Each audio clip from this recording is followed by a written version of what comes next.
Hi students, so in day 2 we are covering how you want to start writing your research paper, that is your argumentative research paper.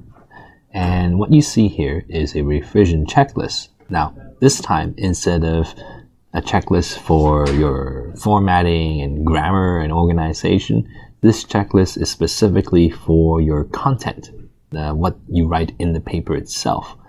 Now, this sheet itself is a peer review checklist. However, I'm going to teach you how to use this checklist to start your outline. So it would go something like this.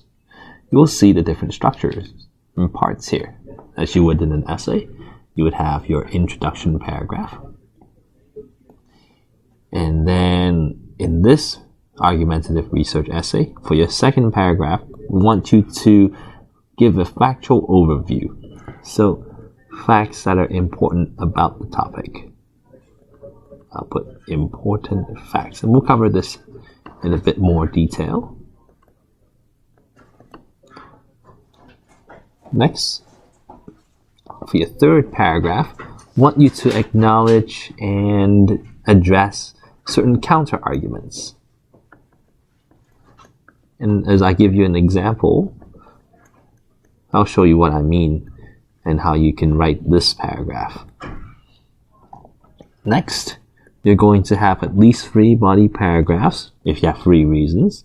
So this would be times number of reasons, let's say 3. And you'll do this 3 times. And this part you should be familiar with, because these are your body paragraphs. And this is where you build your argument. This is the argumentative part in your argumentative research essay. And then finally at the bottom, you'll see the conclusion. The concluding paragraph right here, number 5. Again, you'd want to use the strategies we covered back in week 2 when you were writing your opinion essay. Alright, so I'm going to go through this with you one by one. First paragraph, 1 paragraph at a time. And just give you an example. So the topic here I'm going to choose will be something that none of you have said, and you probably won't want to do: screen addiction.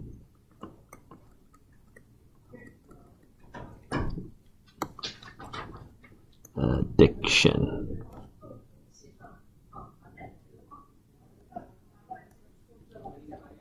So that is somebody who spends too much time in front of a screen, doing whatever it is you're doing on the screen. So, with this topic in mind, you would have done your research. So that means you'd want to read articles, and that would also mean doing your proposal, which was due on Monday. So as you have finished your proposal, you would reread the articles,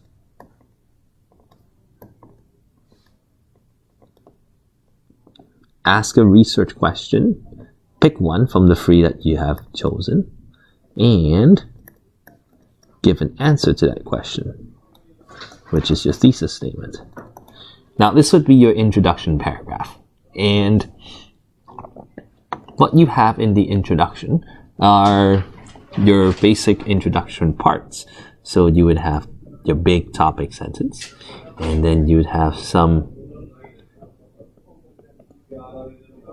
general fact or issue with the topic, which you will write in more detail in factual overview. But again, in your introduction, you would have a sentence, and then in your third sentence, you would have a research question.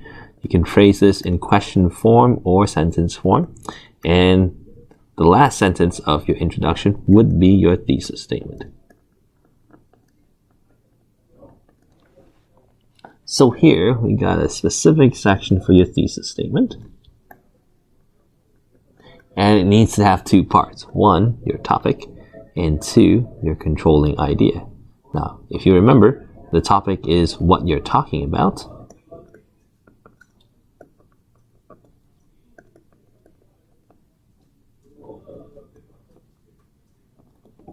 and then the controlling idea is what you think about it.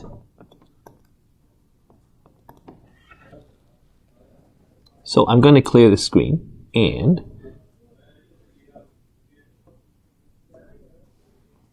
show you with the example now.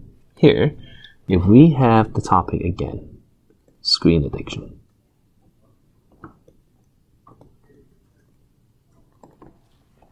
So let's say you introduce the topic. So you may use some sort of attention grabber or hook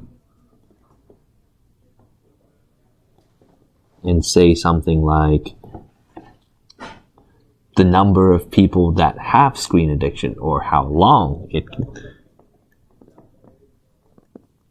this phenomenon has been around. So you might give some statistics. So this is like numbers. Usually you want to give some sort of big number. Let's say, I'm making this up. Let's say, I don't know, 3 million people in Canada have this, or in America, something. Again, this is where you would research.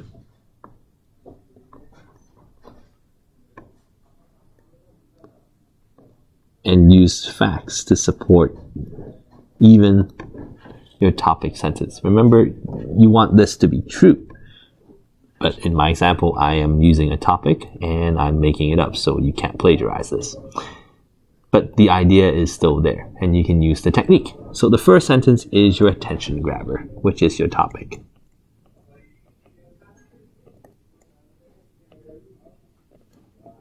Okay, number 2, you would want to talk about some facts.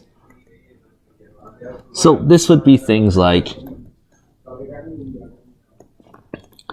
to lead on, you might want to give some detail about what screen addiction is. So we may be tempted to give a definition, but remember, you want to lead the writer into the thesis statement. And just in case we forget, the thesis statement is what you think. So this is where you need to come up with a research question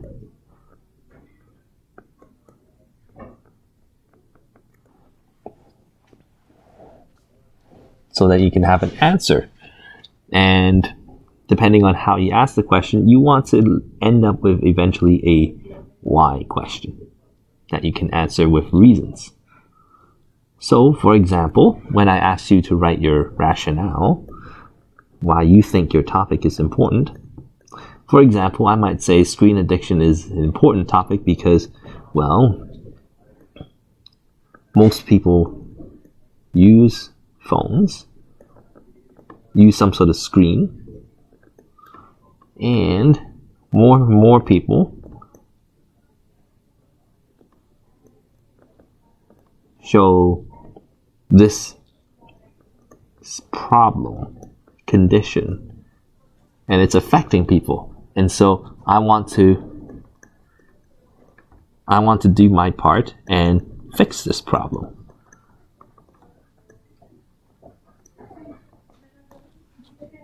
So again, you can use why or how. So I may end up using how. So you can say, for example, young adults can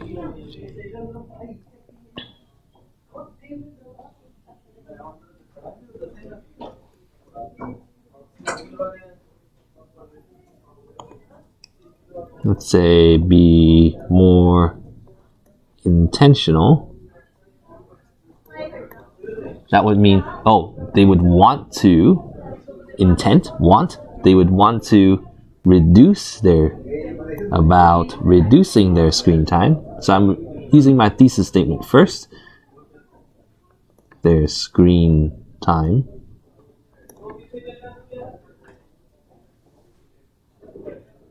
If they are aware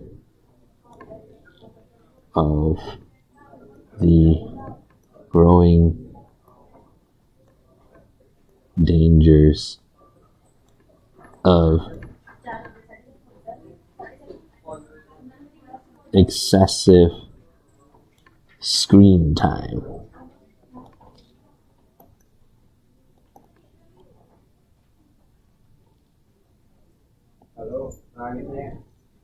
Including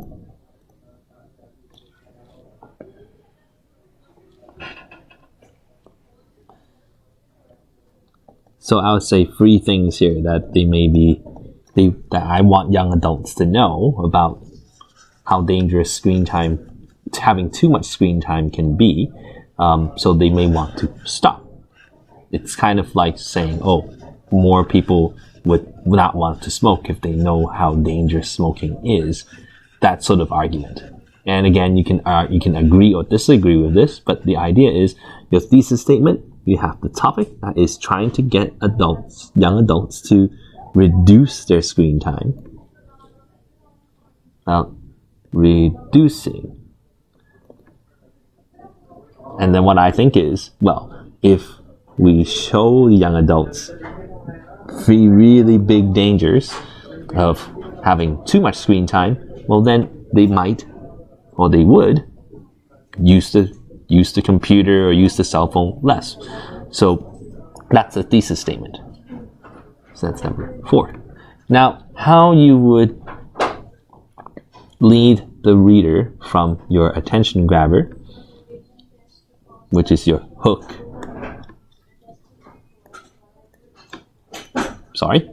and lead it to your thesis statement is going to be something that you want to practice. And again, the more information you have from your research, with at least your general knowledge, you can find the right parts to do this, the funnel. So you'd have your topic leading to your thesis in the introduction. So you might say, yeah, for my attention grabber, lots and lots of people use the screens, and you might, in your fact section, instead of giving a definition of screen time, which doesn't really lead to the thesis statement, you might say, oh, well, the different types, or the more common types of screen time.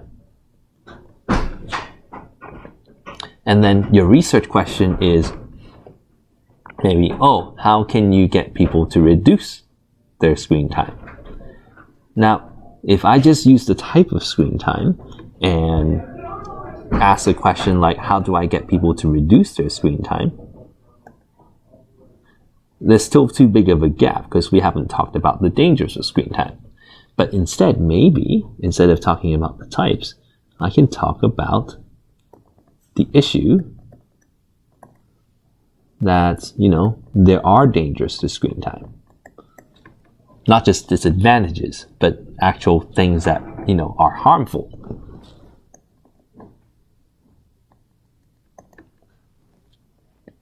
And then now, instead of just talking about the dangers of screen time, you're going even further. You're saying, oh, we want to help young adults not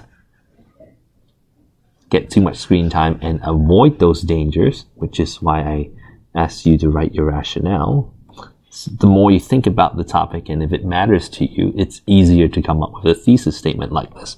So again, finishing the thesis statement now. So you've asked the question, how can you reduce screen time to, help young adults? Because this apparently is a real issue. So you might give your argument. You might say, oh, show them that, when you have too much screen time, you may have psychological effects. And you would name something specific here. Maybe it's something about their social behavior. You may also consider, other types of effects. So it could be their, work or school performance.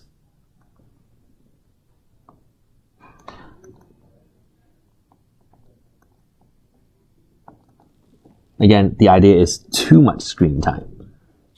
So again, the more specific you are in your thesis statement about the topic, the easier it is for you to write your other paragraphs that are coming up, and the better your reasons will be. And the last one, maybe it has some physical health effects. Maybe you would have disease, maybe starting because, or show symptoms because, well, you may lose sleep, you may not exercise, and it may lead to things like organ failure, such as heart attacks and things like that. It may not lead to cancer, but it might. Some people have argued that with, the machines you're using, but it may be more likely, if you're spending so much time on the screen, that you would lose sleep, which would affect your health. So depending on which reasons you choose, you would write your thesis statements and organize your essay. However, again, your reasons would be determined by how much research you've done. I have done a little research on this, and this is what I would come up with. And at this point, your revision checklist, which you can use for your outline, you can use this for each draft. And it's supposed to be used for each draft.